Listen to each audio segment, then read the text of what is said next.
வேலூரில் 33 குக்கிராமங்கள் பயனடையும் வகையில் 2 கோடி ரூபாய் மதிப்பில் உயர்மட்ட மேம்பாலம் கட்டப்பட்டு மக்கள் பயன்பாட்டிற்கு கொண்டுவரப்பட்டுள்ளது. இதற்காக முதலமைச்சர் செல்வி ஜெயலலிதாவுக்கு கிராம மக்கள் நன்றி தெரிவித்துக் கொண்டனர்.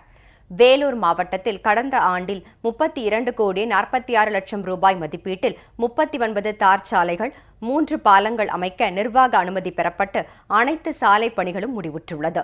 இந்நிலையில் அரக்கோணம் அடுத்த புது கேசாவரம் பகுதியில் வேலூர் மாவட்ட ஊரக வளர்ச்சி மற்றும் ஊராட்சித்துறையின் கீழ் புது கேசாவரம் மற்றும் பழைய கேசாவரம் கிராமங்களை இணைக்கும் வகையில் 2 கோடி ரூபாய் மதிப்பில் உயர்மட்ட மேம்பாலம் கட்டப்பட்டு பொதுமக்கள் பயன்பாட்டிற்கு கொண்டுவரப்பட்டுள்ளது. இதனால் புது கேசாவரம், ஊரியூர், அணைக்கட்டாப்புத்தூர், அனந்தாபுரம், நகரிக்குப்பம், மோசூர், செய்யூர், மந்தைவெளி, மாந்தோப்பு, பழைய கேசாவரம் உள்ளிட்ட 33 குக்கிராமங்களைச் சேர்ந்த 22,000 மக்கள் பயன்பெற நடவடிக்கை மேற்கொள்ளப்பட்டுள்ளது. இப்போ இந்த அம்மா ஆட்சியில் இந்த பாலம் எங்களுக்கு அமைச்சு கொடுத்தனால அம்மாவுக்கு ரொம்ப நன்றி. காய்கறி வியாபாரம், பூ வியாபாரம், இதை சுற்றி நிறைய எங்களுக்கு தொழில் மூலமாக நாங்கள் முன்னேறி வரோம். அதுக்கு முன்னே இந்த பிரசவ காலத்தில் இந்த வழியில் போகிறதுக்கு கூட எங்களால் முடியாது. இப்போ இந்த பாலம் அமைச்சு கொடுத்தனால ரொம்ப அம்மாவுக்கு நன்றி சொல்கிறோம்.